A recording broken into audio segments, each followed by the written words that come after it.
नमस्कार, आप देख रहे हैं पंजाब केसरी.com और मैं हूं आपके साथ अनुज यादव। माफिया के रास्ते नेता बनने वाला अतीक अहमद, जिसने उमेश पाल हत्याकांड की पूरी प्लानिंग की थी, इसी प्लानिंग को लेकर अब पुलिस उससे पूछताछ कर रही है।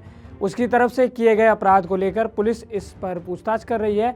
अतीक पुलिस के सामने अपने गुनाहों को कबूल कर रहा है। वो उमेश पाल हत्याकांड को लेकर खुलासा कर रहा है। अतीक ने पुलिस के सामने माना है कि हत्या की पूरी प्लानिंग उसकी थी और उसके कहने पर ही असद इस हत्याकांड में शामिल हुआ था।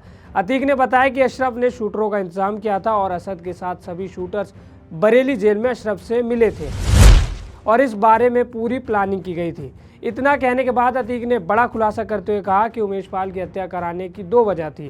पहली वजह उमेश पाल अपहरण केस का आखिरी स्टेज में पहुंच जाना, और दूसरी वजह बताते हुए अतीक ने कहा कि वो जिस तरह से खुलेआम हमारे खिलाफ बोल रहा था, उससे समाज में गलत मैसेज जा रहा था।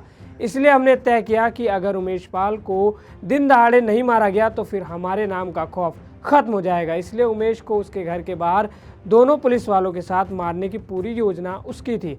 उसने कहा, इस कांड के बाद इलाहाबाद के लोग जान गए कि अतीक अभी भी जिंदा है। इसके बाद अतीक ने पाकिस्तान और आईएसआई से जुड़े होने की बात कबूली तो यूपी पुलिस हैरान हो गई। इसलिए माना जा रहा है कि पाकिस्तान एंगल सामने आने के बाद जांच बढ़ाई जा सकती है। आपको बता दें, अतीक के बेटे का एनकाउंटर हो चुका है, जिसमें असद की मौत हो चुकी है।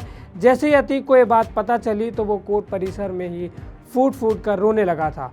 असद की मौत के बाद अतीक अहमद बेटे का अंतिम संस्कार करना चाहता था, लेकिन उसे बेटे का अंतिम संस्कार भी नसीब नहीं हुआ। अतीक कोर्ट में गुहार लगाना चाहता था, लेकिन छुट्टी की वजह से वो अदालत बंद थी, इसलिए उसके पास परमिशन नहीं थी। अतीक पुलिस से बार बार गुहार लगा रहा है कि उसे असद के जनाजे में ले जाने की व्यवस्था की जाए, लेकिन रिमांड की वजह से पुलिस ने अतीक को मना कर दिया। इसके साथ ही खबर ये भी है कि शाइस्ता जनाजे में शामिल हो सकती है और इस दौरान वो सरेंडर कर सकती है। अतीक का एक बेटा नैनी और दूसरा लखनऊ की जेल में पहले ही बंद है और मां शाइस्ता फरार है। अतीक के दो नाबालिग बेटे प्रयागराज के बाल सुधार गृह में हैं। ऐसे में असद के नाना और मौसा के अलावा कुछ रिश्तेदार के ही उसके जनाजे में शामिल होने की उम्मीद है। खबर यहीं तक थी। इसी खबर पर ज़्यादा जानकारी के लिए आप बने रहिए पंजाब केसरी.com के साथ।